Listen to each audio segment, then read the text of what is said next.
Hello there, and welcome to this session doing tactics on Lichess.org in the King's Indian for Black.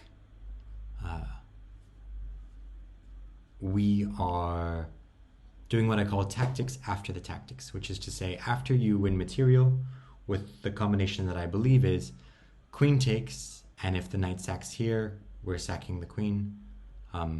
And if the knight comes here, we're sacking the queen again for enough material compensation, right? It's 3 pieces for the queen. That should be enough.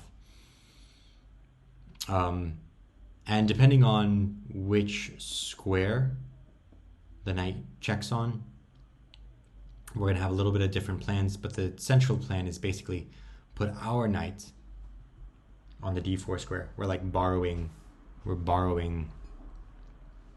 White's plan here. And so this knight comes here to go here, and this knight is probably going to f6 to target the pawn here. It could also go, this knight could also reroute itself to d6 to target both pawns. I don't know if I need to put this bishop on a better diagonal. It's doing a pretty good defensive job. But this rook, one of these rooks definitely needs to be on the central file. That's what I think my plan is. That would be my conversion strategy in order to win with three pieces against the queen. So let's take that, take there, and I thought this was actually inferior. I thought that this was inferior to knight f6. And yeah, you'll see that the computer actually prefers knight f6.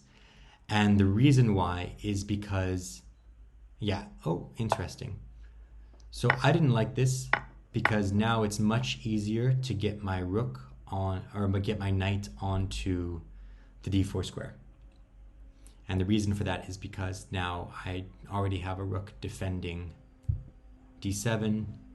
And you'll see that if the knight sacks on f6, knight f6, queen f6, bishop f6. You can take with the knight. You can take with the knight, but now this is getting, that knight is interrupting your flow of this. So it's just a different interrupting move, right? So I was going to take with the bishop there. And, you still have to figure out how you're going to defend at this knight. So the knight f6 sacrifice, or the knight f6, way of winning the queen, quote unquote, seems to force Black's pieces in a little bit more disorder for a longer period of time. Is this queen trapped?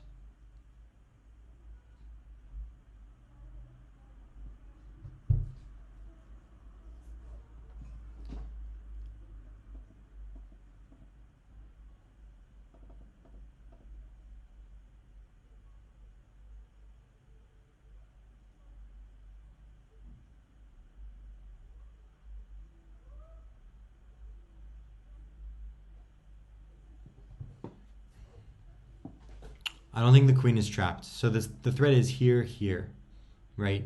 So first we need to get the queen off of the line with the king, and then we're free to go. I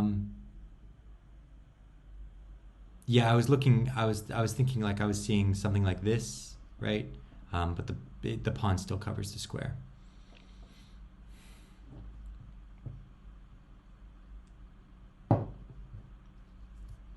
Queen's protected anyway. It doesn't even win material, even if it did work. So we're going to win the exchange. We are 3 minors, 2 majors, 3 majors. So only the dark squared bishops have been exchanged. There's probably some sort of, this looks like a Verisov or something like that. So let's get the queen off of the diagonal, and then take, and then yet again I didn't adequately consider I didn't consider what my conversion strategy is going to be. Check, check. Check takes check. King goes to this square. I would win the exchange. King goes to that square.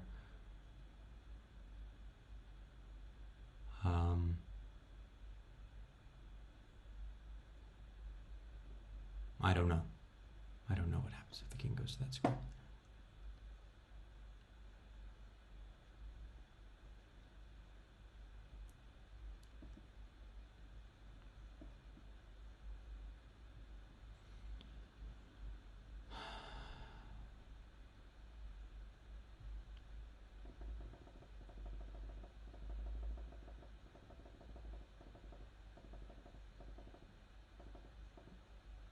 Here it is. Here, here.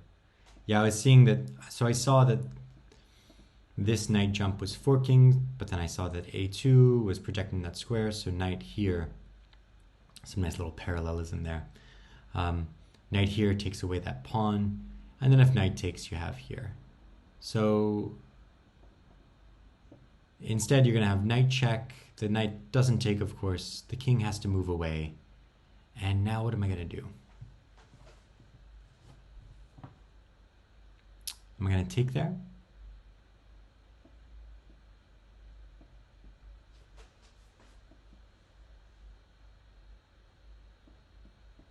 So knight check, king here. Puts a bit of a bee in my bonnet. Is the queen still trapped? Right? So king here, queen here. The queen only has one square, and then no, there's nothing to support. There's nothing to support bishop mate.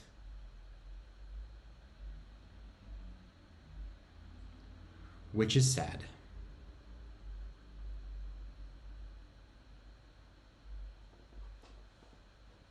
Knight, king, knight,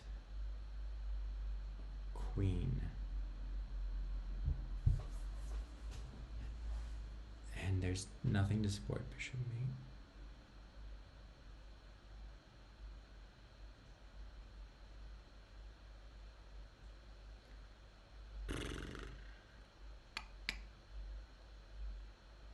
Maybe in that position it's here.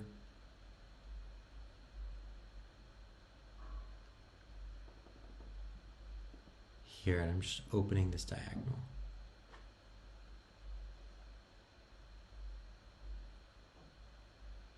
That's the idea.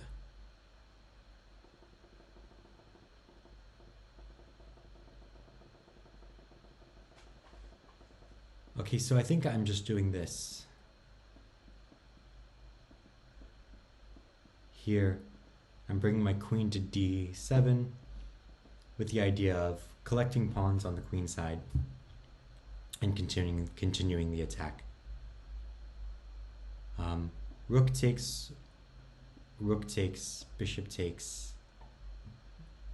I'm going to be too quick with my check and picking up, because at the end of the line I'm actually going to pick up that. I could just give up the exchange, I think. Yeah, that's a stupid line. Oh, no. Yeah, so what happens if we don't take? So yeah, knight, I wasn't wrong. Here, threatening mate. Here.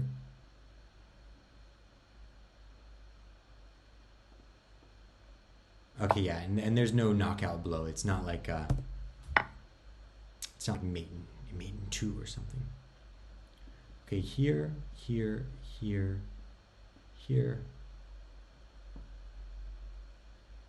here.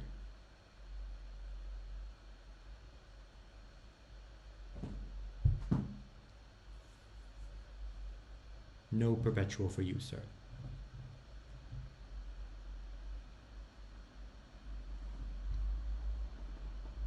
Also here, here. What about here first? Yes, here, here, here. Here, here.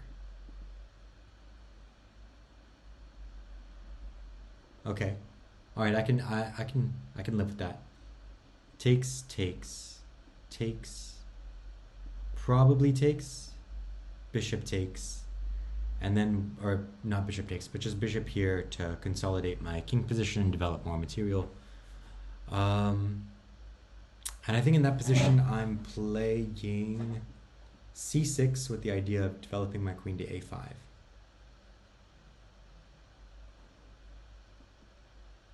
Here.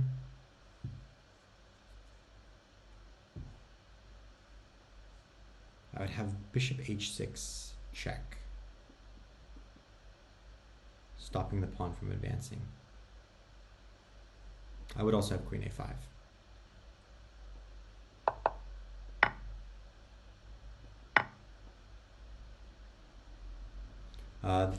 I was thinking that the queen was going to take. I was going to take. And then, yeah, I can see why g4 is favored. But I think the sort of line that you have to consider most is this. Bishop h6 also good.